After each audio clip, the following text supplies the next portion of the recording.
It's Wednesday, January 22nd, 2020. Coming up on Roland Martin Unfiltered.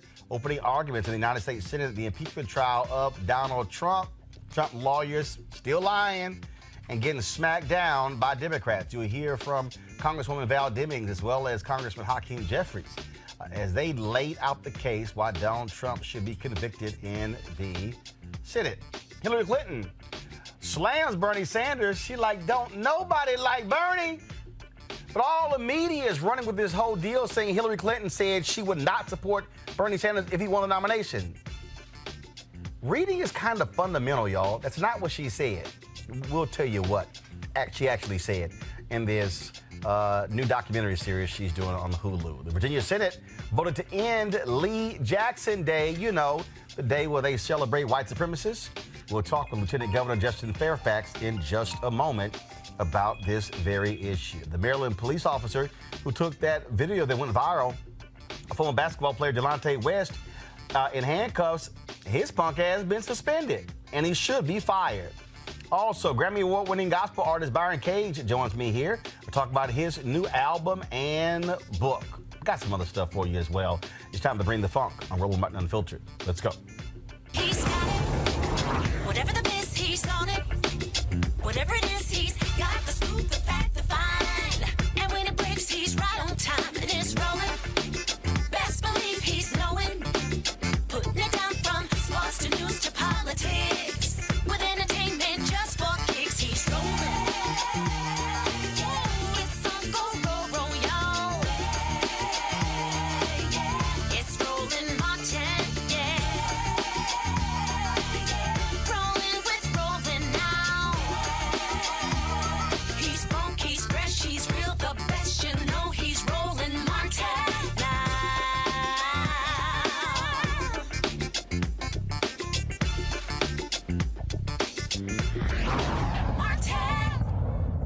All right, folks, a couple days ago, the Virginia Senate voted to get rid of a state holiday honoring two white supremacists and create a new holiday on Election Day. The vote was 22-18 to do away with the Lee Jackson holiday, with every Democrat and one Republican in favor. Now, the bill now heads to the House. Now, you understand, Virginia, the cradle of the Confederacy, if you will, they have long honored Stonewall Jackson as well as Robert E. Lee. And actually, it's even more so shameful because they decided to put the same day on MLK's birthday.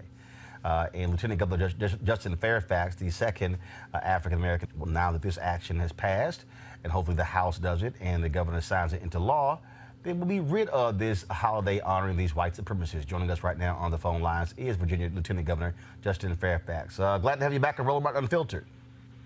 And Brother Roland, and as you mentioned, when I began presiding over the Senate, actually on MLK Day in 2018, was when I took the helm of the Senate as Lieutenant Governor. Later in that session, they moved to adjourn in honor and memory of Robert E. Lee and Stonewall Jackson. And as you noted, I stepped down from the dais and from presiding in a silent protest because, that's not who we are and it's not who we want to be going into the next 400 years of this country. And so we did that. It was a lonely protest, but I got a lot of support from people in Virginia and around the country. And then in 2019, the same thing occurred, and I once again stepped down. And then, of course, this year, just a couple days ago, the Senate voted to end Lee Jackson Day and also to create a holiday for Election Day in Virginia. So this is a huge leap forward, a huge statement about inclusion and giving people more rights and more opportunity, and it's really a monumental time in Virginia. And to be able to give the keynote at the MLK Memorial on MLK Day was an extraordinary honor. And we talked about having courage and not having a spirit of fear, and that's exactly what we brought to to this discussion, this debate, and it's changed something that was happening for 130 years. So Virginia's been celebrating this for 130 years. Did they move to actually put it on the same day as MLK Day, which was just grossly offensive? It absolutely was offensive. And yes, and in fact, for some time, they linked all three together. So they had what was known as Lee Jackson Martin Luther King Day. And it was outrageous. And so, that was changed, I believe, in 2000 to separate the two so that Dr. King's birthday would be on the Monday and Lee Jackson Day would be the Friday preceding it. But, to me, that wasn't sufficient. And when I was first presented with this, presiding over the Senate back in 2018, as soon as I was informed that they planned to do this, I mean, it took me 0 seconds to understand and to express that I was not going to participate in this, and that we needed to take a stand. And sometimes you take a stand by sitting down. And that protest, again, was something that traveled all around the country. And actually in 2019, Roland, you may recall, I brought descendants of Robert E. Lee and of Stonewall Jackson with me to the Senate, and I honored them in the Senate. They also opposed Lee Jackson Day, and that was a huge statement when they came with me to the Senate, descendants of Robert E. Lee and Stonewall Jackson, to say it is time to change, it's time to turn the page, to go into the next 400 years in a very different way. And so 1 year, actually to the day of when I brought those descendants of Robert E. Lee and Stonewall Jackson to the Senate voted to end the holiday. And as you know, I am descended from Simon Fairfax, who was enslaved in Virginia and freed in 1798 by the 9th Lord Fairfax, which is how I got my last name, Fairfax. And so, we have an incredible history, but for the descendants of an enslaved man in Virginia and the descendants of Robert E. Lee and Stonewall Jackson to come together to make that statement, it's really an extraordinary thing. Now, the Election Day piece is also important, so making this a state holiday. So if it passes the House and signed by the governor, it becomes law. And so will employers, how will that work for people who work in the state? Is it left up to the employers to honor that, or is it everybody gets a day off? Well, if it proceeds sort of in its current form, it would be a state holiday, and essentially what it does is it replaces Lee Jackson Day. So that day would no longer exist as a holiday, but you'd have the same number of holidays, state holidays, because Election Day would take its place. And so we'll look at it as it's winding its way through the House and also into the governor's desk. The governor, has indicated this was a priority for him. It's a priority for us, Lieutenant Governor's office. And so, we'll certainly give ample notice to employers and everybody about the change. But this is a monumental change, in Virginia, and it sends a signal to the country that we really are sort of a new dominion. And last year we commemorated 400 years of the first meeting of our General Assembly in 1619 in Jamestown, but also 400 years since the first enslaved Africans were brought to Virginia in Hampton, Fort Monroe, Point Comfort.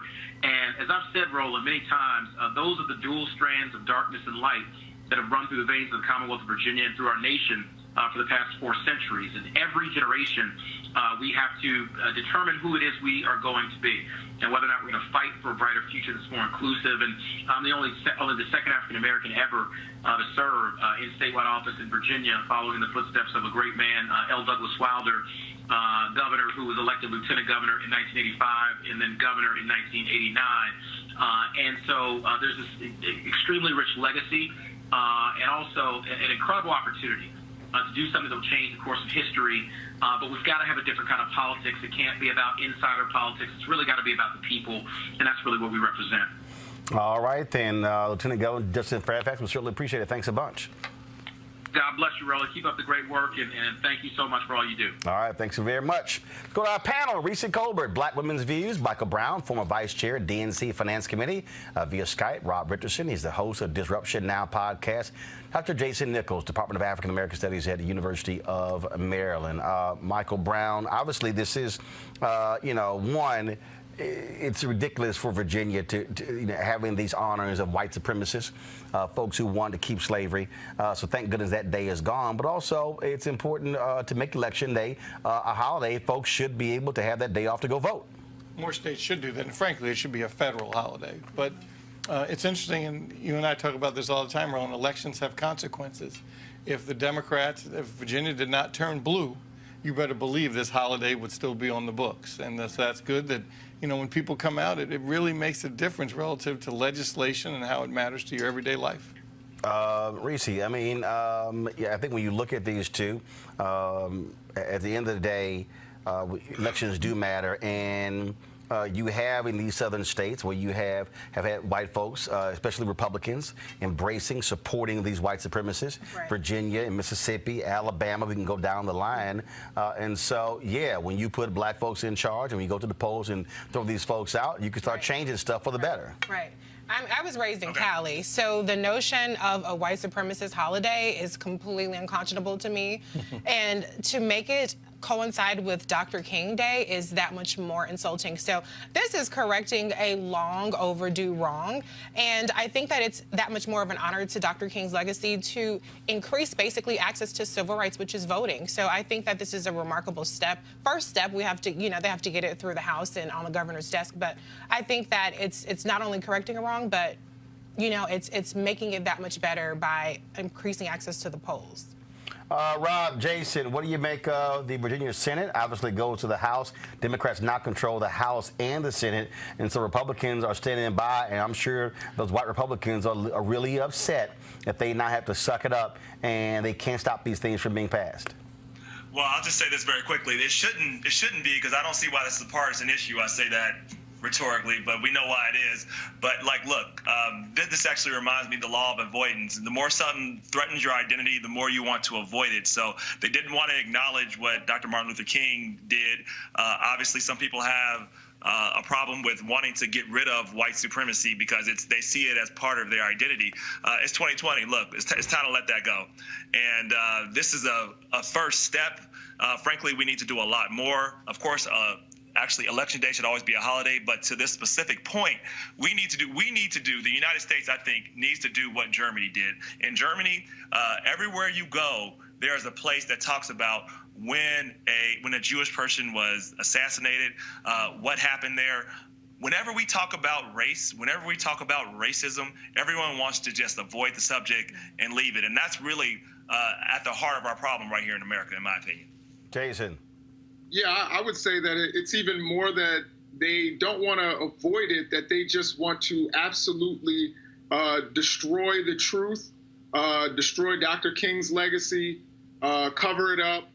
And, this is something that's been long-standing for a long time. I'm very glad that they changed it. And one of your other panelists, I think, made the really important point about the fact that this is opening up opportunities for democracy and opening up, access for African-American people in a very important state.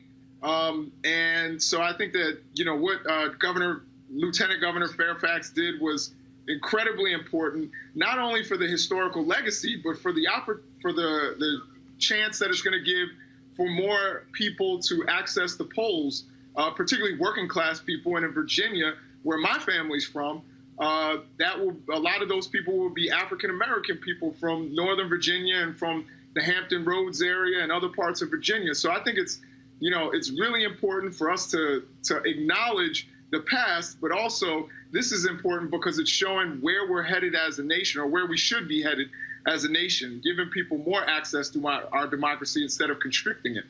And let me just point out, too, that we had just one Republican vote with the Democrats to overturn this holiday. Mm-hmm. So hopefully going into the Senate, or it's going to the House, I'm sorry, there will be more pressure on Republicans to stand on the right side of history here. So they should not keep continually getting a free pass to vote party lines against civil rights, against rectifying these wrongs from these unconscionable holidays. So that's why I think it's hilarious anytime idiots like Dinesh D'Souza starts running around talking about, Democrats formed the Klan and Democrats did this here, and he's going back to the 19th century, the 20th century.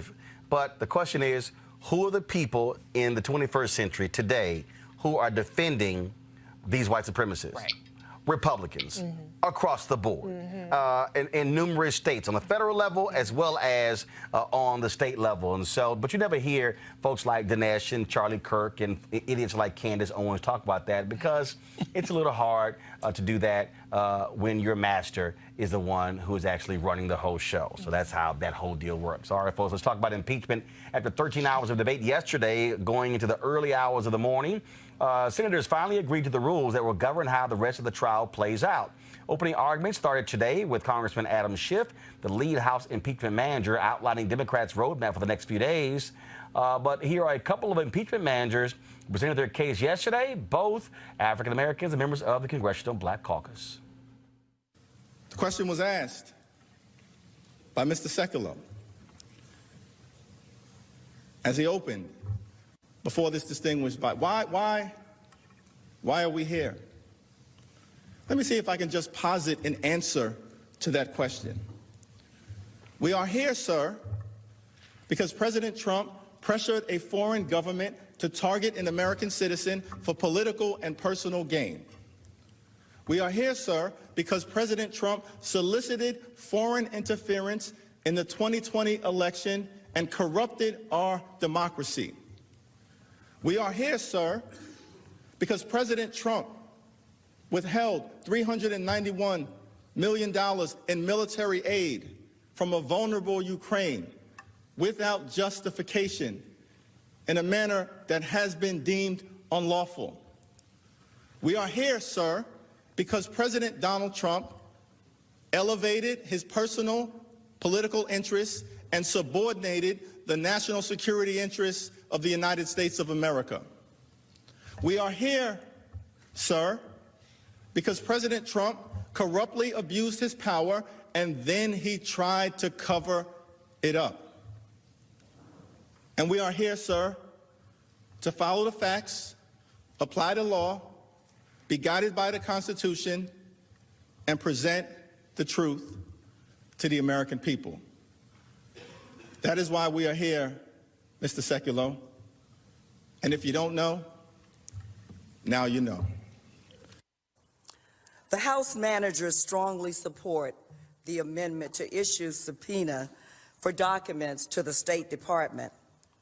As we explain, the first article of impeachment charges the president with using the power of his office to solicit and pressure Ukraine to announce investigations that everyone in this chamber knows to be bogus. The president didn't even care if an investigation was actually conducted, just that it was announced. Why?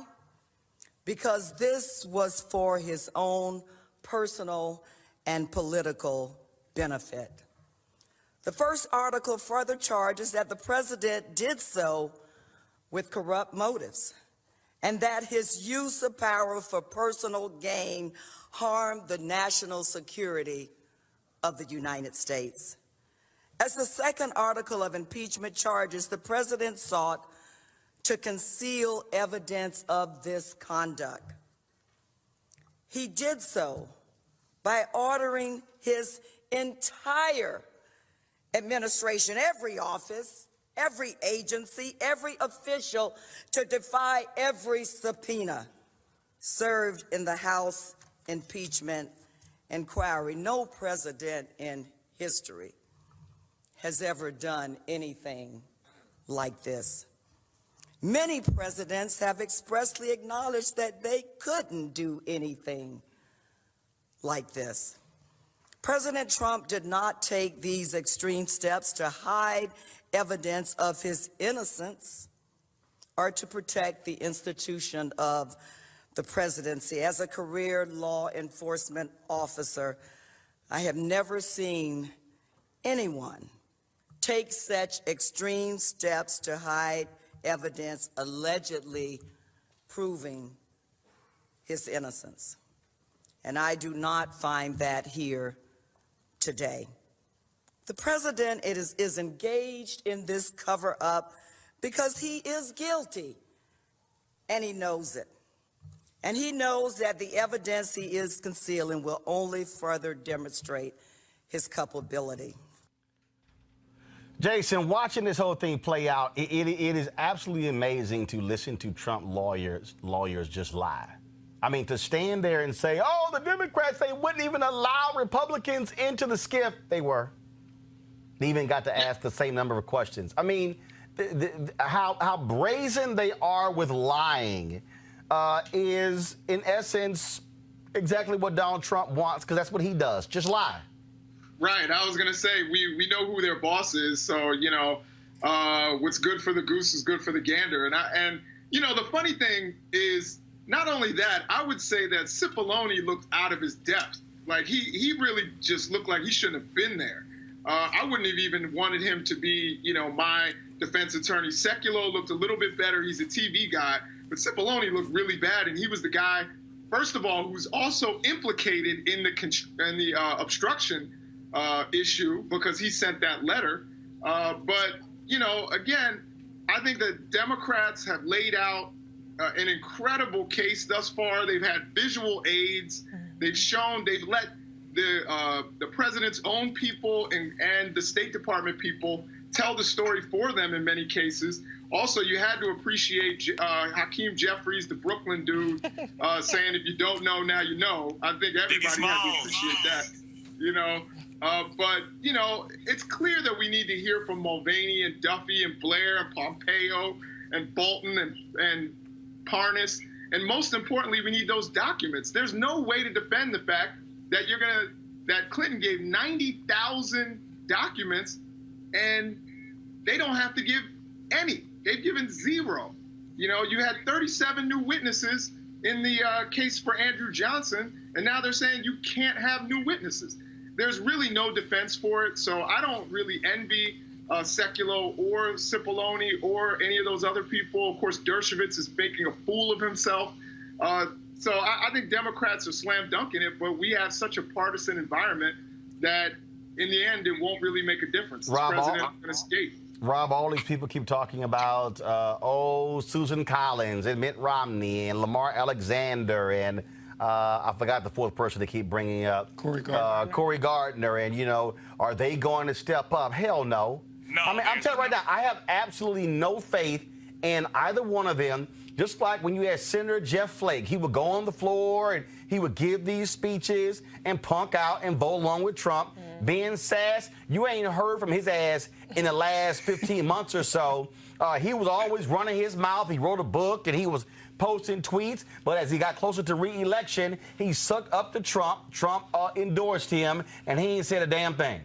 Yep, and he's not going to. Look, I see better than I hear. When people tell me that they're going to do something, they can talk. I judge it by their actions. And looking at anybody that's in the Republican Party that's a current elected official, there is zero backbone. There is zero convictions in terms of having a moral obligation to this Constitution. They don't care about anything other than keeping power. So very, very predictable. I will say, I just want to make a quick reference to Hakeem Jeffries. As you know, I know you're a proud member of Alpha Phi Alpha, but, I would like to say that Congressman Jeffries, of course, is the Kappa. I have to just say that, fellow brother. Anyway, there's like a couple of y'all, so ain't like that many of y'all. Yeah, there's a few of us out there. There's a few of us representing well, brother. But, the case Who's was next, made Boozy? very well. What's that? Who's next, Boozy? Well, he's got to be honorary. He's not there yet. Well, y'all used to honoraries. Reese. Reese. See, you the one who opened your mouth. You should. I know. I opened it up. But Michael ain't saying nothing about Omega. See, he know how to act. I don't need to say anything. That's correct. Right. He knows I don't need to say nothing. Don't have a hashtag team whip that ass show up. See. All right, Reese. Again, watching this. You're seeing gutless Republicans. They all mad, upset because they can't get up and eat. They can only drink water, and then they can only drink. If they want some milk, you got to bring your own milk. And watching this, and what's to me what is smart here, how the Democrats have laid it out. They have properly used the time when they were going through those amendments to connect all the dots. Right. And so, and then of course you got Fox News over there, who is just. First of all, they're doing the bidding more for Donald Trump than his own press secretary is as well. We haven't heard from her. Right. I have to go back to Hakeem Jeffries. I have to shout him out because he's a star, obviously. And I have to say, just to veer a little bit from impeachment, tell AOC and the Justice Democrats to leave the black CBC members alone because she is trying to go after Hakeem Jeffries for his seat. So I think he has proved his mettle. For him, Gregory Meeks, and some others. Right. So hands off of Hakeem Jeffries, period. But I think what we're seeing from the Republicans is they're co-conspirators. And I think it takes quite a bit of guts to just sit up there and make the entire country see very plainly that you are 100% beholden to Donald Trump, not the Constitution, not to your constituents. That's bold as hell. And they're telling you, I dare you to hold me accountable. I dare you to do any damn thing about it. And nobody is out in the streets. They, I think, who was it, Chuck Grassley deactivated his voicemail, but they don't seem to be too pressed about this. So, the Republicans are bold as hell, and the only thing that you can do is vote them out. Mike? I find interesting that the way 45 has absolutely punked these people, just completely punked them. At least John McCain, may he rest in peace, stood up and he really did speak and acted. These folks, and the thing I understand politically either, they were in these seats before 16, before 45 got there. Right. So they have their own bases in their own states. So either they're scared and got punked, or they believe in this guy's vision and how he talks about people. Can't have it both ways. So, or they're compromised. Or they're somehow compromised. But there is no Republican Party right now. It's just the Trump Party, and they are scared to death because he can. This is the truth, right? He can't organize better than they have in a long time, and he knows how to motivate his base. So he sends out one tweet for them. It has made or broken people. So they're scared to death. They have no backbone. They only care about preserving their power. So right now it's Trump's party. There is no Republican Party. It's Trump. Well, I would add to that. I mean, look at Ted Cruz, a guy who Donald Trump literally insulted his family and insulted his wife. You know what I mean? Like, I don't understand what you're made of. Like, if you have any chutzpah at all, if you have any backbone, that you would let another man insult your family and insult your wife, and you still bow your head to him. I don't know what he's done, what he does to make Donald Trump, if he wanted to sell something, sell what it is that he has that makes grown men cower that way. I don't even get it. But apparently somehow these Republicans, even the ones who are retiring, that's why I think your point about Lamar Alexander, which, by the way, when I hear the name Lamar Alexander, I do not picture that guy. But, that's just me. But I could have sworn I went to school with a guy named Lamar Alexander. But anyway, I don't understand. These guys aren't going to go against that. For some reason, they're scared of the loudest voice. They're scared of these Republican constituents saying things about them, tweeting them, and they back down and they cower. And look, they're getting stuff. Look, they're getting a lot of what they want done. Here's the other side of it. Right, and that's the key. Rob, go ahead. They want done, so they're getting judges through. Something from Trumpism and Trump is that when we get a Democrat in the White House, which eventually is going to happen, theoretically, like, we don't have to apologize. Like, let's actually figure out how to get things done like they do instead of just figuring out, instead of apologizing and shuffling our feet. What Donald Trump has shown me that apparently there's a lot more power in the presidency than we previously thought. So hopefully we get a Democrat there that they can at least have a little backbone and do a little more than Democrats usually do. Well, I think the problem is that Democrats always want to play nice. The difference between the Democratic Party and the Republican Party, Democrats say, there are rules and we need to follow the process and we have to be fair. I was reading a story about Mitch McConnell and one of the folks, they were talking about how ruthless he is, how he'll change the rules to suit him. Yeah. Yes, that's called flexing power. Right. And I'm telling you right now, if Democrats wipe out some of these Republicans and take over the Senate, I'm telling you right now, blue slip, don't even come talk to me. This is exactly how the hearings will go. You done? Well, look at what's happening. I'll be like, you done? Yeah. No. Yeah. Oh, you got a suggestion? I don't give a damn. And then, matter of fact, if Lindsey Graham opened his mouth, I'd be like, press play when he was talking all that trash with his ass. I'm telling you right now, I literally would not listen to anything that they say. If the Democrats take control of the Senate on the first day, hell, I confirm 10 judges. Damn a hearing. Yeah, but that's kind of wishful thinking, to be honest with you. No. Here's the deal. Cory Gardner's going to lose. Who? Hickenlooper's going to beat Cory Gardner. Doug Jones could very well lose. Martha McSally will probably lose. But I think a lot of those other races, Lindsey Graham is going to be in a tight race. McConnell's going to be in a tight race. But I really believe they're probably going to pull it out. Here's the deal. Look. Here's the thing that I said in 2016. I said it. You could pull the video. I got the receipts. I said it on MSNBC. What I said is you cannot account for white folks who have sat out the last election. I said if there's a stampede to the ballot box, Donald Trump beats Hillary Clinton. I said they got to be scared of that. What happened? One, that happened. There was an increase in those rural voters, but there was a decrease of the black vote. You also saw Hispanic voters, you saw young voters go down as well. Look, from a Democratic standpoint, this is why I totally disagree with Mike Bloomberg running. I know he says he's going to spend up to $2 billion to defeat Trump. This is where it's an absolute turnout game. Democrats can. Look, Mitch McConnell has ignored coal miners in his own state, the very people who he needs. Mitch McConnell can actually lose. So you can take out Mitch McConnell. You've got 250,300,000 eligible but unregistered African Americans in South Carolina alone. You've had folks moving to that state as well. And so look in Mississippi, you have Mike Espy, who's running against Cindy Hyde-Smith. Mike Espy lost the last election in 2018 by 68,000 votes. If you look at, now granted, it's a state of 2.5 million people, but if you look at the number of African Americans who were registered but who didn't vote, number of poor whites registered who didn't vote, the whole issue with lack of Medicaid expansion in Mississippi, Sidney Hyde-Smith can lose. But you have to put the resources on the ground in order to turn folks out. Reese, we saw this where, first, let's be clear, a Democrat got reelected as governor of Louisiana. A Democrat beat the Republican in Kentucky. John Cooper won in North Carolina.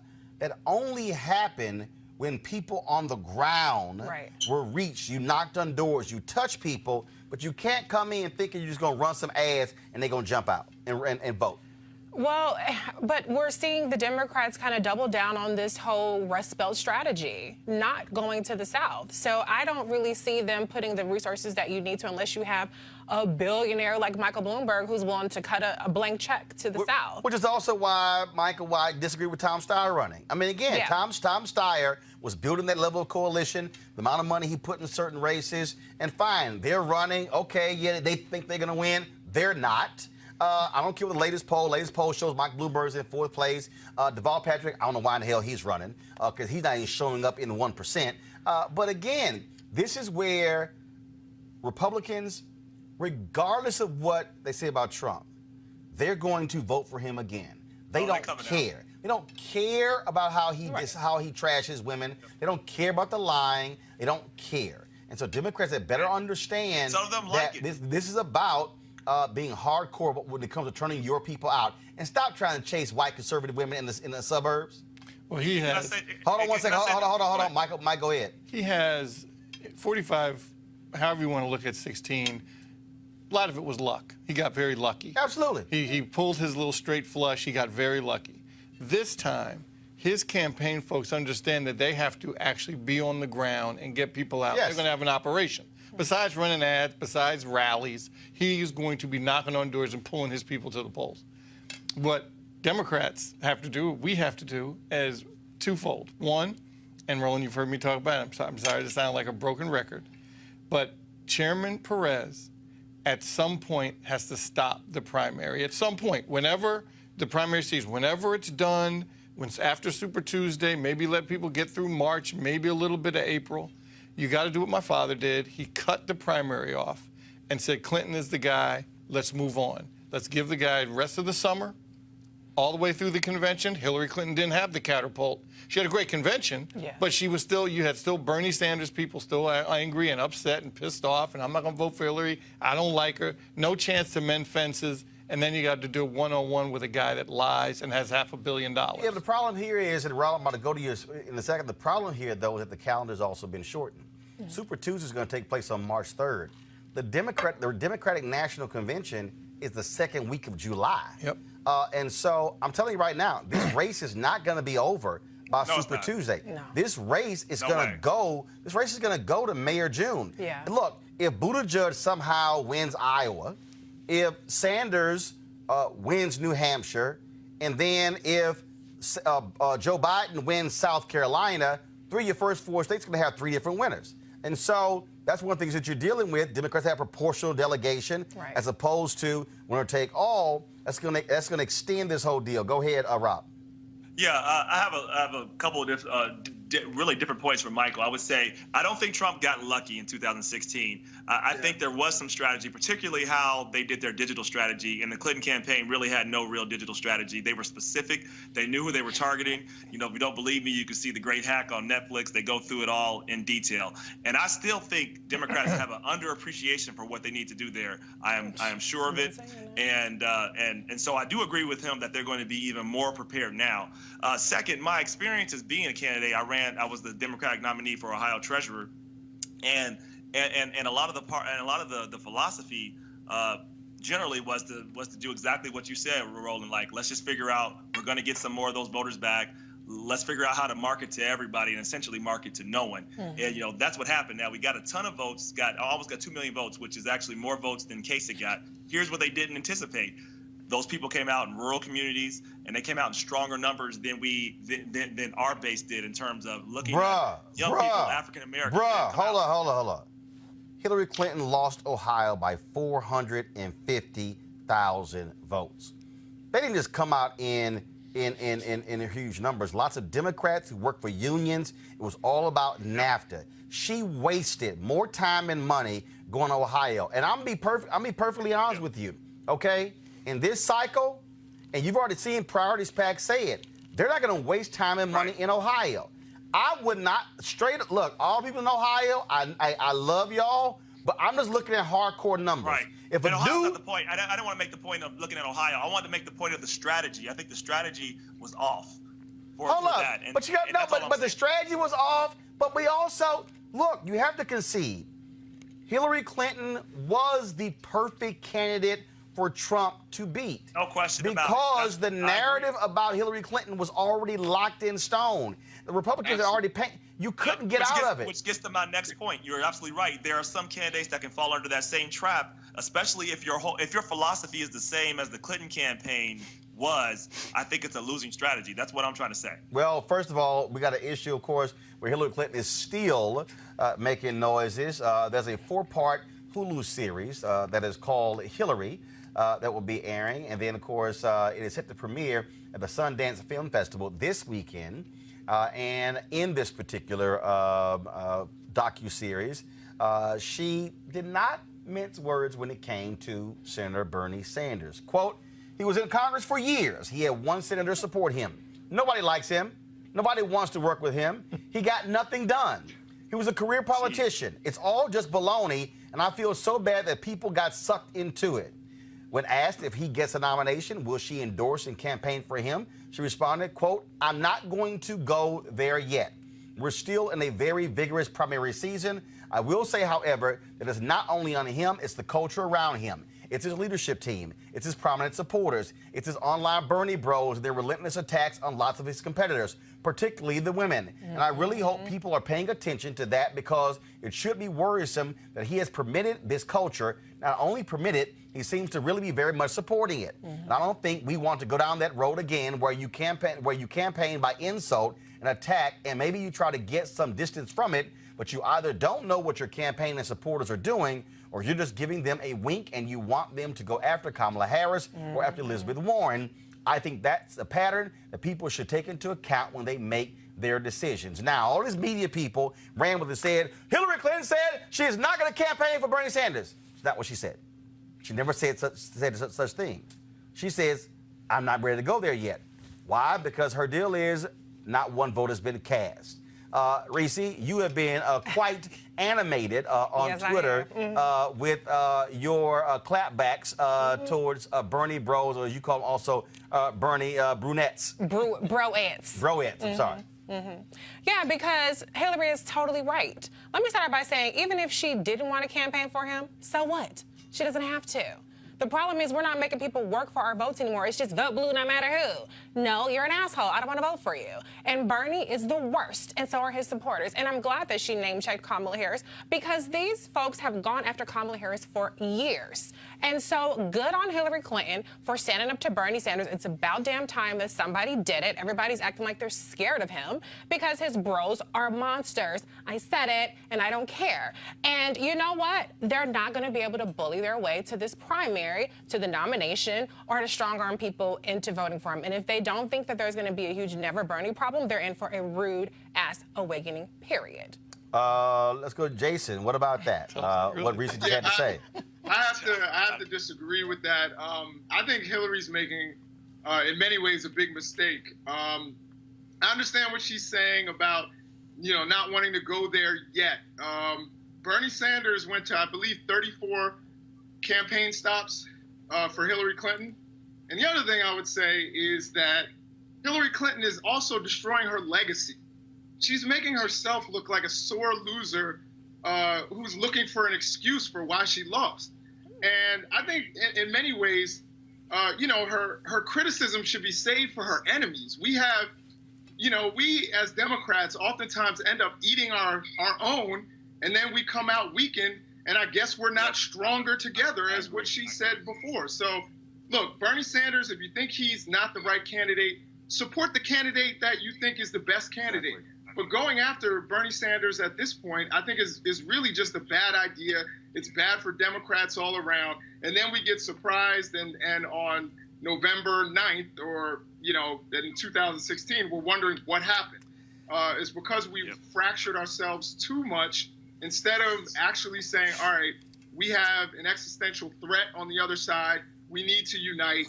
The Bernie, there are some crazy Bernie people. There are some absolutely insane white feminist Hillary supporters do pretty much the same thing. I think it's just election season. There's good people. There's bad people. There's people who support people for good reasons. There are people who support people for the wrong reasons. And so I wouldn't. And the last thing I'll say really quickly is that this myth of the never Hillary or what was it, a Bernie or bust. That's actually been disproven by the numbers. More people abandoned President Obama from after voting for Hillary Clinton, voted for John McCain, than people who abandoned Hillary Clinton after voting for Bernie Sanders. So, that Bernie or bust thing is a myth. That's not even true. Michael, I don't quite understand. I hear all the folks who say, oh, my God, this is hurting, and when I see people complain about Democrat circular firing squad, it's a damn election, okay? I'm sorry. Show me an election where everybody was nice and wonderful and hugging, and we hug it all out. In an election, your job is to take out your opponent. And that's what Bernie does. Let's be clear. Mm-hmm. Obama had some major opposition research people going after Hillary Clinton. Mm-hmm. They weren't the best of buds. Oh, now he might have done it with a smile, but that's what you're dealing with. And so I don't get people who act as if Bernie Sanders shouldn't be going after Joe Biden. Joe Biden shouldn't be going after Buttigieg. They were all pissed off with Senator Harris when she went after Joe Biden. You're running a race. That's what the hell you do in an election. And we all we have to do is go back to 16, the Republican primary. They were going after each other like crazy. That's just, but the difference is when that primary was over, every single solitary one of them endorsed 45. All of them. Right. In our case, and again, I understand that Senator Sanders went to 34 stops for Secretary Clinton, but he was very late to the party.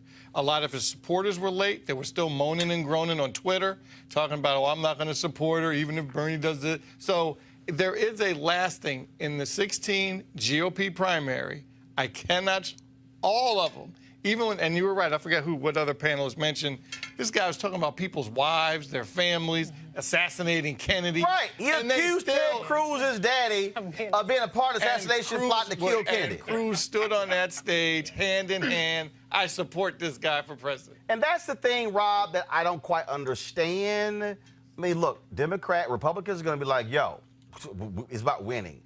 Yeah. Democrats will walk around in their feelings. It's like, no, I'm going to stay at home, as if this evil man somehow is not going to win. That's stupid to me. That's stupid. Yeah, and that was the most irresponsible part of Hillary Clinton's statement. The reason why she's not running right now, and if she wants to endorse somebody. But what she said, either directly or indirectly, is like, don't support this guy whatsoever. So I think two things. One, that might actually help him in the short run. If you didn't want him to be that, that's not what she should have done, in my opinion, from my perspective. Two, it looks like she is relitigating 2016 and making excuses. Both of us learned about excuses online about why she lost. Listen, there were some unfair things done to her. There's no question. But I don't see how this helps us resolve the current issue, which is the current present occupant of the White House and getting rid of him. So this helps promote. I mean, we're talking about Hillary Clinton. I'm sure this will help make money for the Hulu series, but it's not going to necessarily help us get rid of Donald J. Trump. Well, wait a second. That needs to be the focus. Nobody attacks Democrats more than Bernie Sanders and the Justice Dems. They talk about the establishment, neoliberal corporate shield. Bernie Sanders has the Young Turks. He has the Intercept. He has the Guardian. He has Jacobin. He has all of these machines around him that pump out this message that the Democrats are the enemy, except for them. And now all of a sudden, when Hillary Clinton opens up her mouth, they want to talk about unity. But Hillary Clinton is the former nominee for president. Know that I would One, say two. Jack. Two, she's been previously, like, she's a very high-profile person. She could do enough damage if he was to win. I'm not saying he is, and I'm not picking a candidate. I'm just saying I don't see how this, helps him not win in the primary, because then that might make people more motivated, get more money, and it seems like the polls are proving that point. And then second, in case he comes out, like, I think it makes it very difficult. It makes it even more difficult to get past it. So what was gained by this other than us talking about Hillary Clinton? Okay, this is real simple. Okay, first of all, let's do with polls, national polls. Primaries are not national polls. They are state elections. And not even state elections. Iowa has a caucus, okay? That's what's going on here. And so, look, I get all these national polls. National polls mean nothing. A national poll showing that Joe Biden can beat Donald Trump means nothing. Why? The election is determined by who can get to 270. Those are state elections. And here's the deal. Hillary Clinton said what she had to say. I don't give a shit. I really don't. My deal is she offered her opinion, just like Bernie Sanders offers his opinion. Okay? These things happen. And so, look, one of his supporters wrote this column blasting Joe Biden for corruption. Bernie had to come out and apologize for it. This is still an election. You're going to have people who don't like you.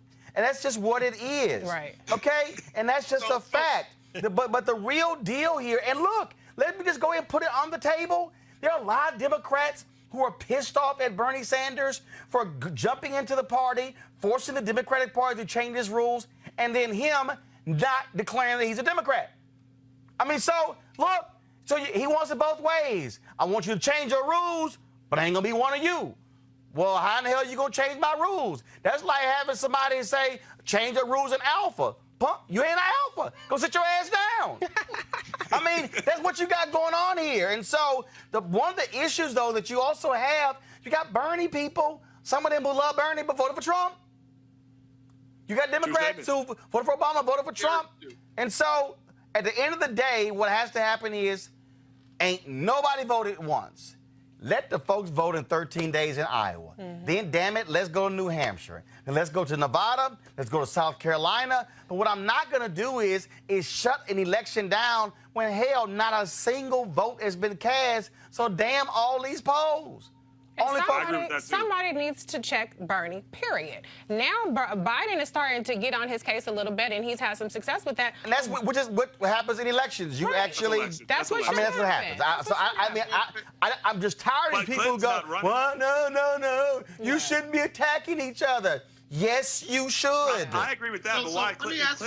Jason, go.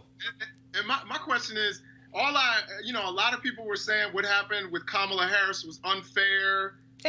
So is it your position, Roland, that was fair? Like the way she was attacked, the way that went down, the way her, people talked about her campaign. That was absolutely fair game. That's your position. Let me be clear. There were people who attacked Senator Kamala Harris who were lying about her record. Yes. There were people, there's no doubt, if you look at the data, you had Russian trolls who were also amplifying that message because they deemed her to be one of the biggest threats to win the Democratic nomination. But also, one of the fundamental problems that her campaign did not anticipate nor properly respond. The bottom line is this here. If you know that people are going to go after you because of your prosecutorial record, what you can't do is wait until September, the Monday before the debate at Texas Southern University, and release your criminal justice plan. Not when you got in the race in March. If you knew what was considered a weakness, what you do is you shore up your weaknesses early. You do not allow 6 months to go by and then let the whole thing fester and build up. You don't have 3 debates where you frankly couldn't answer the attack on your record as an attorney general. So 2 things can be correct. There were unfair attacks on Senator Kamala Harris, but also her people did not properly respond or anticipate what those attacks were. And so that's what happens in politics. All is fair in love and war. Okay. It ain't gonna, and so that's all it is. Okay, yeah. If you're saying that it's all fair, because there are certainly attacks on Bernie Sanders that are fair. There have been attacks on Tulsi Gabbard that are fair. There have been attacks on them that are unfair. But if you're saying this is politics, this is the way it goes, then I can totally understand your position. And that is my position, and that's been my position since day one. And let me tell you something, my Congressman Tulsi Gabbard, she can go kick rock, especially this bullshit lawsuit she's filed against Hillary Clinton when Hillary Clinton didn't even name her in a podcast. But as recently said in her post, hit dog will holler. That's Tulsi Gabbard. Right. And she needs to sit her ass down and get out of the race, because all she's doing is wasting breath. Because, again, she's amplifying what Russia wants to do, and I don't care what she has to say about it. So deal with it, okay? You're not going to get the nomination. You're not going to get close to any votes. So guess what? Sit down. John Delaney, get out of the race. Michael Bennett, stop running. You got no place whatsoever in this race as well. So go sit down. It ain't going to happen. So that's why I'm like, yo, please hurry up. Iowa and New Hampshire and Nevada and South Carolina votes, so at least 60 people can go home and stop wasting our time, because you're absolutely right. Republicans are raising hundreds of millions of dollars because they want to protect Donald Trump being in the White House. That's what they're doing, because there are 3 people, 3 constituencies that are very happy. National security Republicans, they love the billions he keeps giving to the Defense Department, so they're going to vote for him regardless of whatever. Then you have Chamber of Commerce Republicans, love their tax cuts, love getting rid of regulation. They don't give a damn about the environment. They don't care about the air and water quality. They're going to vote for Trump because he's getting rid of regulation. They're making money. And thirdly, these crazy, nonsensical, white conservative evangelicals, all they can't stand is abortion and same-sex marriage. And so he's giving them to pick whatever judges they want, and so they will excuse any behavior that he has. And that's what's going on. But I'm trying to tell all you people out there who are sitting at home, and I'm going to say it again, and I know Cleo Monago doesn't like me to say it, but all you dumbasses who didn't vote in 2016, I'm calling you out because you're an idiot for sitting at home. I don't care who you think isn't perfect or who isn't lining up with all of your issues. You're going to have 2 choices. I don't care what none of y'all have to say. It's going to be a Democratic nominee, and it's going to be an evil-ass man named Trump. And we already seen what he can do in the first 4 years. He's already been impeached. He's already said he will take Russia foreign interference again. This is a man who is evil. This is a man who is going to appoint more judges. If Donald Trump wins another 4 years, he likely will be appointing half of all federal judges on the bench. That's crazy. That should scare the hell out of anybody who cares about civil rights or environmental protection, who cares about any of those things. And so that's what's going to happen. So y'all can sit here and go back and forth with the Bernie bros and broettes and the Tulsi people and the Hillary people and everybody else. But I'm telling you right now, when it's time for that Democratic convention, you better lock and load, because these folks, they want to run this country in a way that minimizes black people, Latinos, LGBT, Asians, Native Americans. If you ain't white, you ain't right. Just look at who they're targeting. Got to go to a break. When we come back, we'll talk about Delonte West and why we should not be joking with his mental illness. Also talk to Byron Cage about his new book as well. Folks, all of that next. Roland Martin Unfiltered. You want to check out Roland Martin Unfiltered? youtube.com/Roland S. Martin. And subscribe to our YouTube channel. There's only one daily digital show out here that keeps it black and keep it real. It's Roland Martin Unfiltered. See that name right there? Roland Martin Unfiltered. Like, share, and subscribe to our YouTube channel. That's youtube.com/Roland S. Martin. And don't forget to turn on your notifications so when we go live, you'll know it. You want to support Roland Martin Unfiltered? Be sure to join our Bring the Funk fan club. Every dollar that you give to us supports our daily digital show. There's only one daily digital show out here that keeps it black and keep it real. It's Roland Martin Unfiltered. Support the Roland Martin Unfiltered daily digital show by going to RolandMartinUnfiltered.com. Our goal is to get 20,000 of our fans contributing $50 each for the whole year. You can make this possible. RolandMartinUnfiltered.com. Earlier this week, this video surfaced of former NBA guard Delonte West being handcuffed after a fight broke out here in the Washington, D.C. area. We're not going to show that video.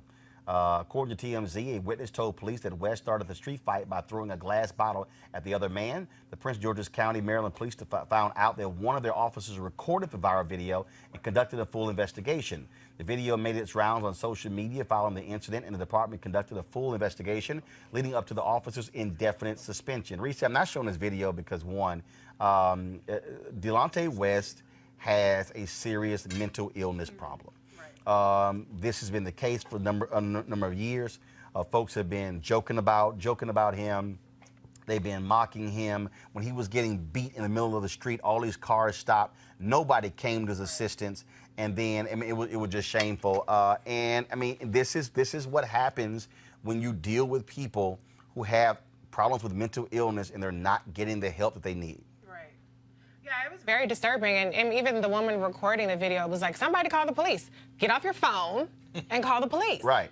You know, but I mean, I feel for him. I will say one thing when I watched the video and then I read the stories is I do think sometimes we have a tendency to really react very strongly to videos without necessarily having all the facts. I mean, it's a 38-second clip as far as him being interrogated by the police officer.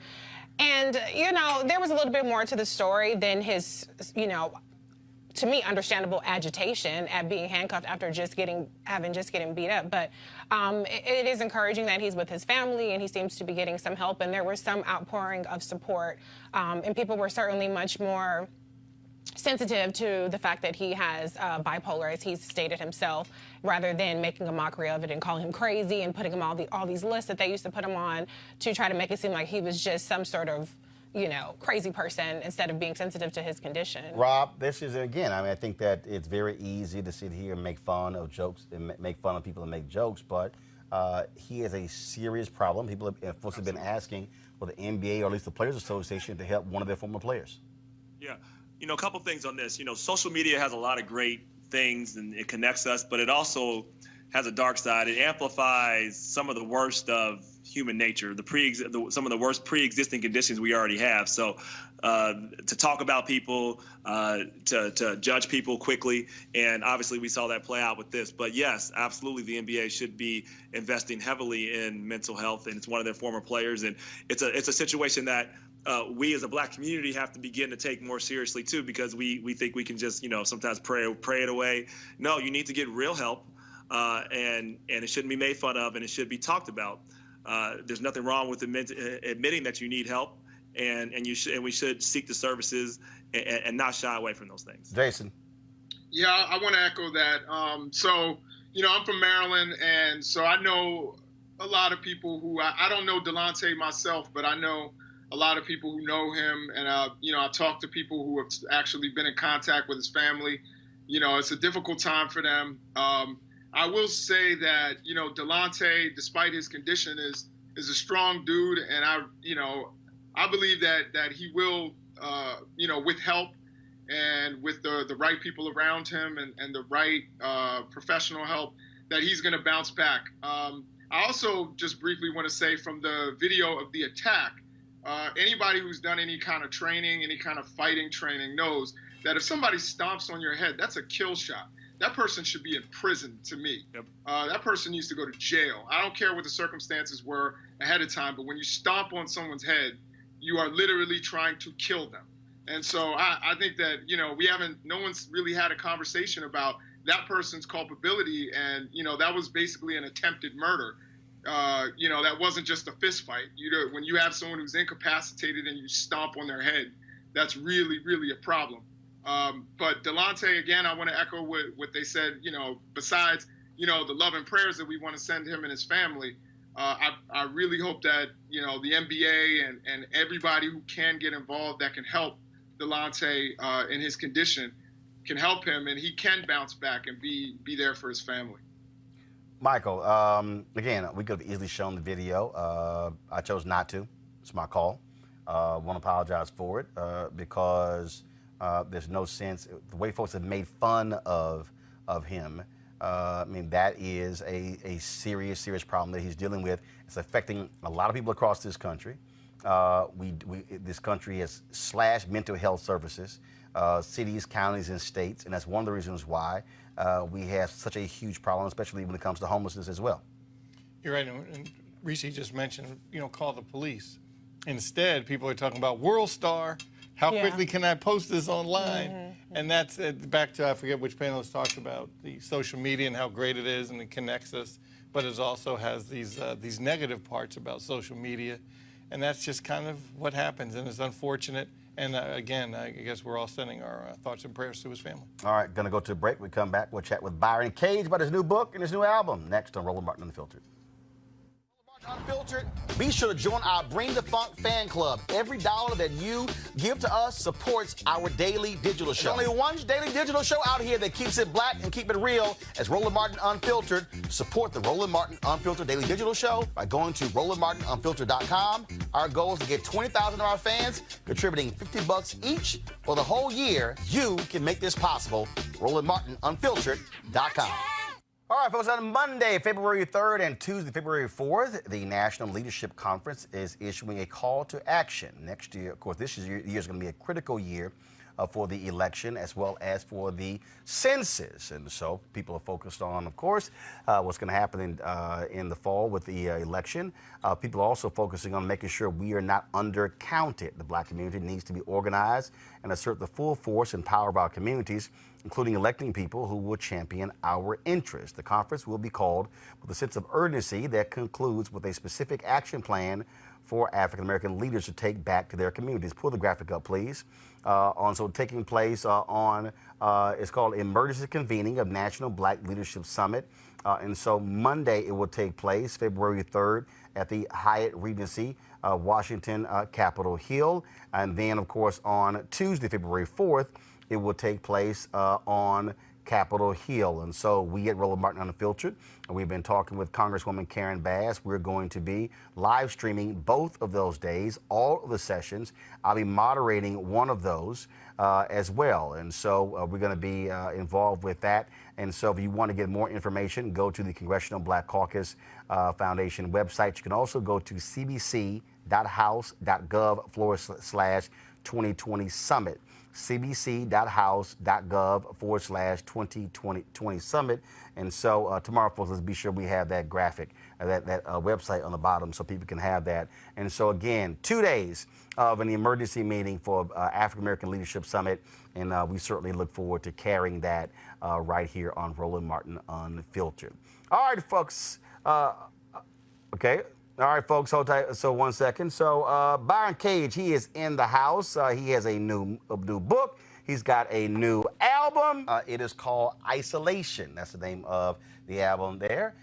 And in addition to that, he also has the book, I Do, The Marriage Between Ministry and Music. Byron Cage, welcome, man. What's going on? First of all, let me say thank you. You look good in red. That red jet.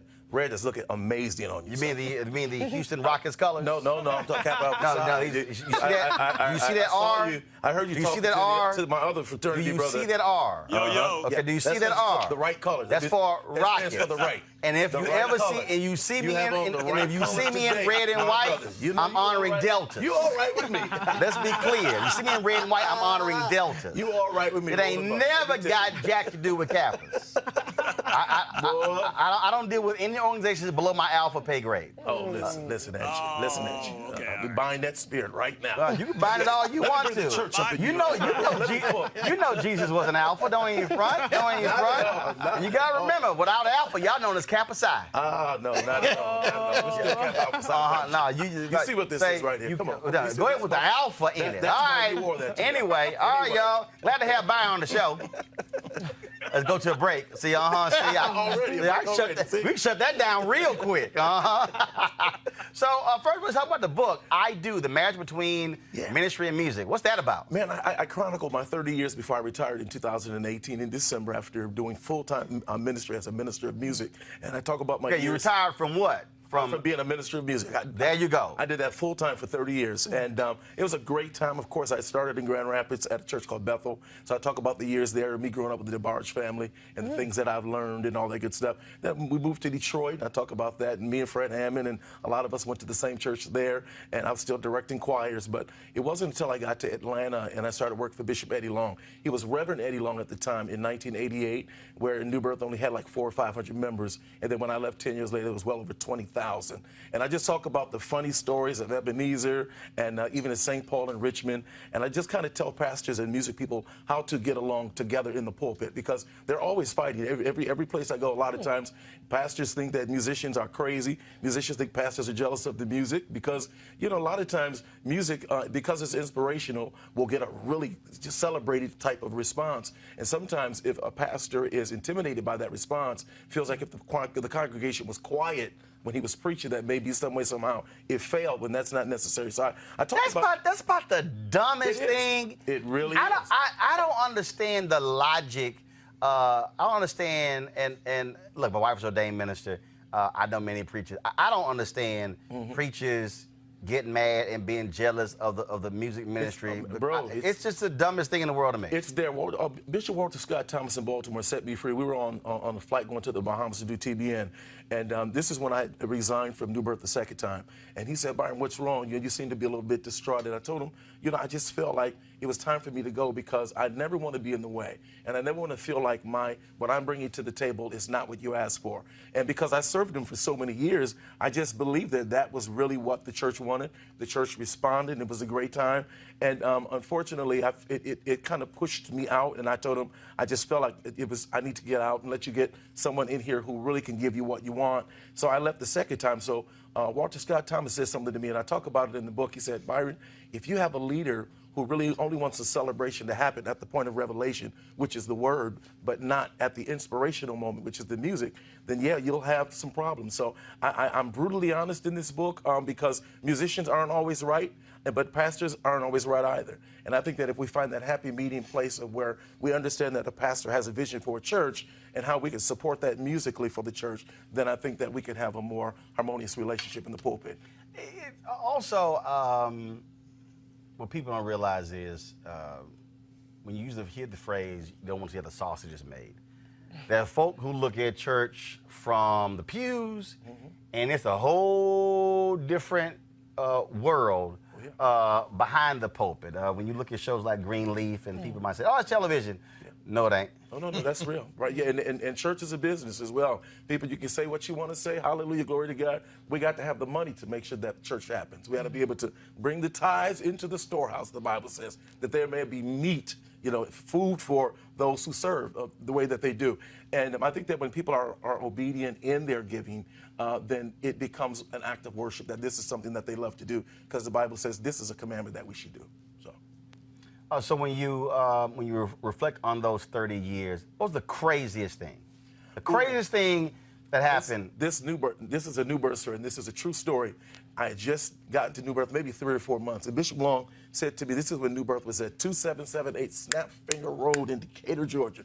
And he said, Byron, I want you to give me a fiery number before I preach. And I said, okay, you're talking to the Pentecostal Assemblies of the World guy who knows how to direct choirs. I'm the choir master, so I stood the choir up and I said, y'all ready? And in the 1980s, remember, you have the Thompson Community Choir, you had Donaldville Choir, you had so many big directors. So I did this song called There Is No Way I Could Live Without You. And when we got to the end of the part, of course, in the 80s, you had to slow the music down. So I slowed the last time. I have try over. And I started directing, so boom, with all my antics, my Ricky Dillon directing. I'm over, and over. And I went, and then I just ran down the aisle like this. And the church went bananas. I mean, everybody lost it. And so Bishop Long, Reverend Long at the time, he had to start on 10,000 just to even get anybody to listen to him. Mm-hmm. The people were shouting so bad. So after the second service, he says to me as he's walking out, because I'm quivering on the piano he says to me, I'm going to see you in my office before the third service. So I'm thinking he's going to give me a raise. I'm thinking he's going to praise me. He's going to look at me and just anoint my head with oil, and my cup is going to run over. I knock on his door. He says, come here. He said, come in, come in. So he had his head down. He saw it was me. He said, if you ever do that again, I'll fire you. And I said, I did. I mean, what you asked me to do. I did exactly what you asked me to do. So, of course, the anointing lifted off of me at that moment, and then he had some choice words to say in Baptist words, and I went back into, before the third service, I wrote my resignation out, and I gave it to him. Right before, but that particular service, that third service, I still had to conduct the music. It was like a Presbyterian funeral in there. It was dead. There was no spirit. I had no life. I don't want to be bothered with it. So I sat there and was sitting. After the third service, he said, I'm going to see you in my office again. Now I'm like this. Wah, come on. I'm ready. I'm ready. I'm like, come on, Doc. You have the letter in your pocket, right? Bro, let me tell you, I'm from Detroit, partner. No, you had written the resignation letter. Had you already handed handed it to him. So you handed him before the second service. Before the third service. For the third service. And he read and just put it in his Bible. So when he said he wanted to see me again, I was like, man, where's my switchblade? Let me find something, So I knocked on the door. He said, come in again. He said, listen, sit down. He said, I owe you an apology because you gave me what you thought I wanted. He said, because you're Pentecostal and I'm Baptist. He said, I thought you understood. I didn't clearly articulate, but I never want the moment like that before I have to preach. He said, I want it to be reverent. I want people to be ready to receive the word. I said, oh, okay, I got it, And so through the rest of those years that I served there, even if I did have a bump in the road, I knew how to make an adjustment to make it right. So that way, because he was not a singer, he tried one time to sing, we are climbing Jacob's ladder. Do you want to hear? Here it goes. We are climbing Jacob. And it was like almost a shout. And people were literally screaming, laughing, because they didn't know if it was for real. It was funny. It was really hilarious. He never sang again after that. You know what I'm saying? But it was. I had so many wonderful stories of being, minister of music in the 30 years that I did it. And I just wanted to step back now that I'm moving closer to 60. I said it's time for me to let some other young people come up and put a perspective on there. The young people are so talented. I just don't want them to lose what we do as a people in gospel music. But I really, man, I had a wonderful, wonderful experience for 30 years. I'm gonna come back to that. How did you deal with the explosive allegations that hit New Birth? Working there, knowing people there, and people leaving in droves. Yeah, it was. And membership went down to less than 1,000. And it was interesting because when it happened, I wrote a very critical article on CNN.com, was on the air, and his folks were upset and mad at me because I had previously done some stories on him for Savoy Magazine and some other ones. And I said, let me be clear. I said, I speak truth regardless. Right. Well, you know what? I had been gone, I think, at the second time, maybe 3 or 4 years when that came out. And because I didn't know who those individuals were other than maybe seeing them work out in the gym or something. And Bishop never came at me in a way that would have ever made me feel like that, because I was the minister. The truth, what the entire truth was based on those who were accusing him, and then the things that he said out of his mouth, I ain't cast the first stone yet. I feel like David against Goliath. And some of those statements, I think, were some of the downfalls where people started turning. And but I'm just. Oh yeah. I mean, I said, look, you hit me with those allegations. Yeah. Ain't gonna be no private mediation. Yeah. Everything we live streaming My whole deal is, because at the end of the day, I think back to Max Robinson. He was dying. 1988, he speaks at Howard University, and he says, never ever lose your integrity or your credibility, because in the end, it's all you got. Yeah, but I think unfortunately, though, especially with social media and the way they can do it, there was an individual who did a story about me. My manager called me and got my label involved because someone said that I had been in a relationship and I gave Bishop Long AIDS. And I said, what? What are you talking about? So I read the story. We got involved. Somebody wrote that? Somebody wrote that. Yeah, you know? see right there? And see, those kind of things like that. And because I'm from Detroit, you know what I'm saying? It's one of those things that you say, if I might not have a church moment right there, I'm just saying. Come on, man. But you know what? My mother said this to me. She said, you never have to worry about God believing a lie. Live your truth. And in the 30 years that I've been minister of music, I've never been fired for anything. I've never been called on the table for anything. My time has been very honorable. As a gospel artist, this is my 10th CD, and I've been in it for 25 years with a blameless, spotless record, with the exception of my divorce, you know. But other than that, you know, I look at people who have the ability to remain anonymous but talk about public people in such a vicious way, and in a lot of instances where it's not even true. You know what I'm saying? Someone said, Roland, that you really didn't want to be an Alpha. You wanted to be a Kappa. You know, but... we know that's a lie. We know that's a lie. I mean, that was absolutely no consideration given to any junior level organization. None. Whatever. Like none. Whatever, but none whatsoever. Yeah, but what I really am glad about what Jamal is doing now at New Birth, man, they are growing again by leaps and bounds, because he is, you know, not just a Kappa, but he also is a man who understands community, and he has a love for whatever happened in Baltimore, where he felt the leading to have to go. Man, he made the right decision to go to Atlanta, because New Birth right now, man, and I was there for 12 years. I was there when it was the glory years, before the big fall from grace. But I'm grateful to see what God is doing there again for them. All right, questions? Rob, Jason, Reese, Michael, anybody? Yeah, I just have you know, I find it interesting. I had Robert Greene, who wrote the 48 Laws of Power, on my show. And I think we have this illusion, a lot of us do, that, okay, in places like church, politics doesn't happen, egos don't happen, because we're all supposed to be following Christ, when ultimately it's more political than most environments. What did you learn from that? Like, what did your first encounter with Bishop Long? I took it as like he basically, there was a few things. One, you were on different pages, but I also saw something else. Is like he, you know, the first rule in the 48 Laws of Power is never outshine the master. And it seemed like in that encounter, when you came up there and you gave your performance, you were outshining him. And I think that was, whether he admitted it or not, that was also part of the problem. What did you learn from that you still take forward, in that, you know people say that they're have these ideals, but often human nature and politics still gets in the way? Yeah, I had to learn quickly that men are flesh. They are not spirit, from the standpoint where they don't have a glorified body. And so they're subject to make mistakes. And I think because when I came to New Birth, I was 23, 24. Bishop Long was 33, 34. And, you know, this is when he still wore white dress shoes with a black suit. And I mean, it was just because he's from the country. And so, yeah, that's country. That's country. I'm from Detroit. And so, you know, I kind of look at, he came Baptist, I came up PAW. So with me, you know, listening to what it was that he was trying to get, I would have to be very sensitive to know that if there is a place where he would be uncomfortable before the word, it was my job as minister of music to be able to set the house where he would be comfortable, because he was not a singer. I can sing some of those songs, and if Bishop Morton was the pastor, he can get right up behind there and take it. You know what I'm saying? But Bishop Long wasn't like that. So I learned how to be very sensitive and to listen and to be able to make him as comfortable as possible, especially before the word, and then also after the word, the selection that we sang, so that it would be appropriate with what was being ministered. Don Triplett says on Facebook, y'all got to hear Jamal talk about being hazed by Byron.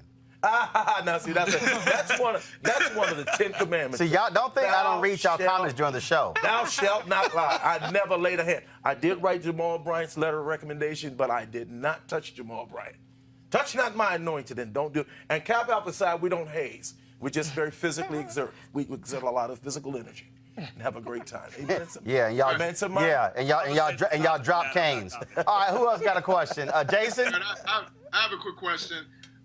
There's been a lot of talk of, throughout the last, I guess, decade or so, about the mix between secular music and gospel music. And some people have said that gospel music is losing a little bit of the religion in it, and it's just becoming too secular, of course, with people like Kirk Franklin and other people. So I wanted to know what your position is and how you feel about some of the newer gospel artists who may not even mention Christ in a song, but they still consider themselves part of the gospel genre. Do you think that it's getting too secular? Not necessarily, because really, I cannot talk about the intentions of anybody's heart. Like when I look at Kanye West, and we know all of the stuff that he was when he was, doing hip hop. Speaking of mental illness. Yeah, right, and singing some of the things that he used to say and do, and now to have this choir with all these young people actually singing very traditional gospel music that's from the 80s and 90s. I get excited about that. I mean, people criticize me when I did the thing with Chance the Rapper on Jimmy Fallon's show. And they were like, well, why would you do that? Because I got a chance to sit down with him. And a lot of these kids came straight up out of church. And they're saved and they love the Lord. Maybe they have made some mistakes in the past, but my thing is not to judge. My thing is to love and hopefully to provide the kind of light for them that if they need counseling, if they need somebody to talk to about situations, that they can relate to me because I can relate to them. Paul said it like this in Corinthians. He said, I became all things to all people so I can win them. And that's what we're here to do. We're here to win souls. There are some people that I think are if your motive is just to be famous, then hey, go have at it. But if your motive really is to reach people and to really bring the love of Christ to them in the way that you do it, whether it's trap music and that's not even me. I don't get that music, but you know what? There's some young people that you relate to that. Me and Ty Tribbett did a show, and I did the little shoop, and everybody went crazy because they were like, what is he doing? And I laugh at it now, but yeah, just to answer your question though, ma'am, it's just the intention of your heart. What is in your heart, when you do it? And that's what means everything to me. Reese? Yeah, just some practical questions. How do you listen to your music on streaming platforms, and what's your social media information? I wish, to be honest with you, I wish there was no streaming. I wish we can go back to selling records. Let me tell you what the young kids today. The young kids will never know success as actual recording artists through record sales. Because, the presence of the Lord is here, of course, sold so many records, so did I'll Bless the Lord. But as we got to my recording called Faithful to Believe, that started to be a whole nother situation where, because of streaming and because of now you have iTunes, now you do have YouTube where you can listen to things. It just made it a little more difficult. Right. And it's really creating a generation of young people that feel like they're entitled to free stuff. I mean, because that's literally almost what it is. When you consider that CDs used to cost like $16.99, $15.99, and it kept going down. Now it's like $9.99, but most people just don't, take the time to really invest in what they're. So now I'm working on a new book, and the new book just really handles not just the whole millennial, but the generation behind them. What's going to be left musically 20 years from now? Because the Lord has blessed me to have, this is my 10th CD, and I have a publishing catalog of amazing songs that are very popular in church, and I'm grateful to God for that. But I just hope we don't lose what it is that we have created through the years of the people's shoulders to stand on, like the Walter Hawkins, the James Cleveland, Mattie Moss Clark, Thomas Dorsey, the father of gospel music, the Barrett sisters, Clara Ward and the Ward singers used to sing in nightclubs. They were doing that back in the 50s, right? And they were criticized for it. So, but people also don't understand. And frankly, don't care about the economics of it as well. Prince was one of the people who was absolutely against streaming for the longest. It wasn't until, the final year or so, the last couple of years of his life, where he allowed his music to be streamed. People forget he actually had his own download service that predated iTunes. And so you have somebody who has 600 million streams. Right. When you look at what they get paid, they're like, that's exactly right. Like, what is that? And so for the person out there who's, in fact, interesting, when Prince was alive, he tweeted something, and my response was, oh no, I actually buy my music. And he responded, I'm not even paying attention. And Kelly Carter hits me up. She's like, Roland, do you realize that Prince responded to your tweet? She's like, that was actually him. And I was kind of like, oh, really? Oh, okay. I mean, because I wasn't even paying attention to it. But that's what people don't understand, that you got some artists who put, I've interviewed Maxwell. It was like 8 years between one album and the next. It was 7. It was 7 for mine. Yeah. And that's, and you got to live and eat during those 7 years. Absolutely. And so a lot of people don't understand that. But also, I think also not understanding how albums are conceived and conceptualized. Where, and I've done so many interviews with artists, where what often happens is when they have the CD, I'll have them walk through. Okay, what is this song? What is this song? Where did this come from? What is this? So there's a story because an album, a music album, is also like a book. There's a story from beginning to end. Absolutely. So if you only hear one story, that's essentially like reading a chapter out of a book. It is. And then it's kind of like, all right, then I'm gone with it. Yeah, and what I do, I compare it to Walter Hawkins' Love Alive 1, the first album. Had streaming come out back then, and Going Up Yonder was, such a popular song, but on that same record was a song called Change, which is even almost bigger than that. Yep. So you don't really understand an artist fully and completely when you just buy one song. Oh, Benny and the Jets was on the B-side of the Elton John. The record label thought, I Know What the Other Song was going to be hit. Yeah. And what happened was Black Radio picked up Benny and the Jets, and that's exactly how that song took off, and it blew past whatever was on the A-side. Right, absolutely. Can I actually talk about the other side of that, too? I agree with you in terms of the challenging parts of it. I will say, though, that there's also an opportunity to make your own brand and not have to go through the same things you had to go through before. That's one. Two, I do think now people are starting to get to the point where they will pay for content, but you have to build that up over time. Oh, yeah. And so like, I do think there's opportunities with streaming. So I would tell people, as an artist, never go away. You have to embrace it, but figure out a way to own some of your data too, because there's a Black entrepreneur, I think it's Angela Benton, that's her name. So she's actually creating a platform for people to have and keep and make money off of their content too. So I think you're going to see people in the next 5 to 10 years want to actually pay for several reasons. I mean, it won't be a lot, but if you own it, you get more. Right, they're paying now.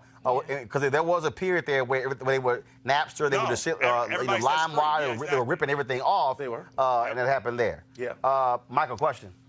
I don't want to get involved in your black-on-black crime, but as a proud Q. Well, as an Omega, y'all know about crime. Y'all know about crime. But more prison chapters than any other attorney. There you go. What is See, I'm just saying, he just should have you should have asked your question. You should just minded your business and asked your question. I knew it was going to get personal. All I'm going to tell you is keep up the good work. Thank you, Proud sir. of you and congratulations. I appreciate it. And I'm just grateful, man, to be relevant even after all these years, because I put out 2 singles during the 7 years where I didn't have a full project. One was called Like No Other, and another one was called Good to Me. And I just looked at the success of one song, of how many times it was streamed, and people that bought it on TuneCore as a single. And I was able to put all of that money back in my pocket because I wasn't with a record label at that time. Right. Yeah. But when I was with Vicky Latte out of Gospel Centric, which also had Kirk Franklin and Kirk Carr and so many of the other wonderful artists, we were selling millions of dollars worth of product now. So now I'm thankful that I still work today because I have a whole catalog of popular songs to where people still want to hear Presence of the Lord is Here. They still want to hear I'll Bless the Lord. They still want to hear Broken But I'm Here. They still want to go. And I'm just grateful to be able to still be working. I'm real happy about this new project, though, because I didn't want to do another record at first. But I decided, I said, you know what? I'm going to do something and put out some music that'll be relevant, but also that will show people, this is what Roland was talking about earlier, where I have been for the last 7 years. One song in particular, because we've been talking about mental illness that God gave me, as a song I wrote called Isolation. And it's about being by yourself and being depressed and having anxiety. And I was listening to a lot of my gospel giants like Richard Smallwood, and people say that they battle with depression, and some people say, you know, they feel like killing themselves. You know? So God gave me a song called Isolation, and I titled it that. I could have titled it, It's Raising Up, one of the up-tempo songs, but I just think that we as church people especially need to know it's okay. Let's praise God. My brother was saying it earlier. Let's read the Bible. Let's fast. Let's shout. But when we get up, let's go see a mental health specialist person that you can speak to. Because I get so many pastors call me and say, Byron, that song, Isolation, man, when you get to the part that I said he's preparing me for what I need and he's protecting me from what I can't see, it was 3 o'clock in the morning with tears falling down my face. I was like, God, sometimes I just feel this sense of being here alone and nobody understands. And it feels like the walls are closing in on you. And I know a lot of people understand that. So that's what the song Isolation came from. Well, I wish you had sought somebody out before you pledged. Then they would have probably dealt with that mental illness. I was just fine. They would have dealt with that mental illness. I got just what I wanted. Got just what I wanted. Hey, like I said, Coach ain't bad, but it ain't first class. All right, y'all. The book is called I Do: The Marriage Between Ministry and Music. That's the book. Check it out. And then, of course, show the album cover. It's right. I still call them albums. That's what they are. Album is called Isolation. Who you looking at? Hey, come on now. Who you looking at? I'm looking at Jesus. And you see Okay, the all right. isolation around me. But you're looking at everybody else on the single. Now look at the heavens are open. Yeah, for me. okay. Looking at the heavens All are right. open for me. Put on some jeans that ain't torn. All right, y'all. Again, the book is called I Do, The Marriage Between Ministry and Music, and the CD is called Isolation. Byron Cage, we appreciate it. Thanks a bunch. Thank you, sir, for having me. All right, 06. All right, y'all, don't forget to support. Look, that's 5 years late. That's, whatever. We were finished with college. Emphasize You're first to market, we're the best to market. pride of all our hearts. True manliness. You sound like Eddie Long. Reality, thou ever dost impart. You sound like Eddie Long right now. Yeah. Lord have mercy. See? Keep my mouth. Yeah, I paid attention. Of this scripture, the that Bible simple. says, It's all a right, fool's it's all right, lips brother. interest him into contention, and his mouth invites a beating. Say one more word, bro. You sound like Eddie Long. Okay, all right, so I read the Facebook comment, Periscope, y'all ain't saying nothing interesting, so that's why I'm not gonna give y'all a shout out. But let's see, Angel L, Byron Cage, please hit a little of Just to Know Him, please. All right, so we're in the show this way. So, Angel, this for you. Go ahead. Just to know him, Jesus Christ, Son of the living God. Just to know him, just to know him, Jesus Christ, Son of the living God. All right. There you go. There you go, Angel. There you go. All right, folks. Certainly appreciate all y'all supporting Roland Martin Unfiltered. Please go to RolandMartinUnfiltered.com. Join our Bring the Funk fan club. Every dollar you give goes to support this show. It makes it possible for us to do what we do. Of course, over the next month, we're going to be spending time in South Carolina, getting ready for the debate there, as well as the primary taking place, and of course, Super Tuesday as well. We're going to have a special broadcast that night right here, covering all of Super Tuesday, so we look forward to that. Want to thank Jason, Rob, Michael, and Reese as well for being here. All of you who watch us via Periscope, Facebook, and YouTube, thanks a bunch as well. So please go to RolandMartinUnfiltered.com. Got some great stuff for you. And if you join our Bring the Funk fan club, you also have discounts to buying items, pocket squares and books and other items you have on RolandSMartin.com. All right, y'all, I got to go. My Rockets are playing right now. That's why I'm wearing red. It sure as hell ain't for no little fraternity. So, but I will shout the Deltas out because the Kappas are so desperately want to dress like them. All right, and I'll end the show this way. Which we always say to any Kappa or Omega or Sigma or Iota. We say we party all night, we stay up late, but most of all, Alphas graduate. Holla!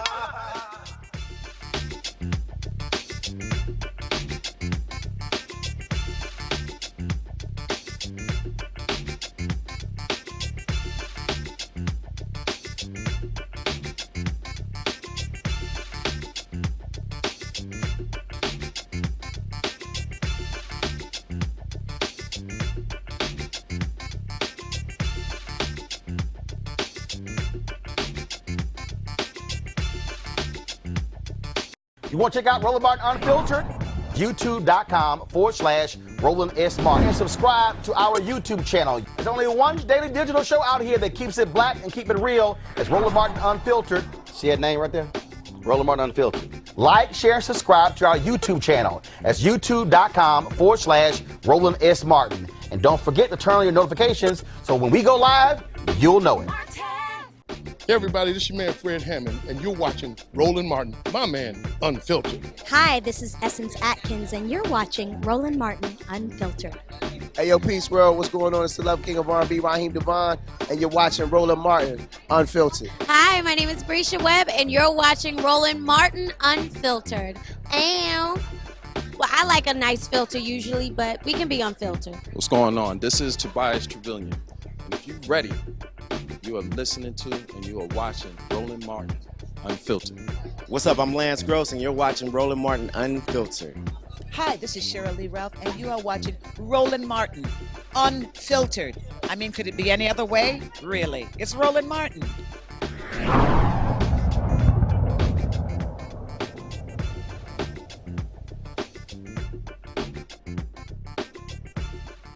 You want to support Roland Martin Unfiltered? Be sure to join our Bring the Funk fan club. Every dollar that you give to us supports our daily digital show. There's only one daily digital show out here that keeps it black and keep it real as Roland Martin Unfiltered. Support the Roland Martin Unfiltered daily digital show by going to RolandMartinUnfiltered.com. Our goal is to get 20,000 of our fans contributing $50 each for the whole year. You can make this possible.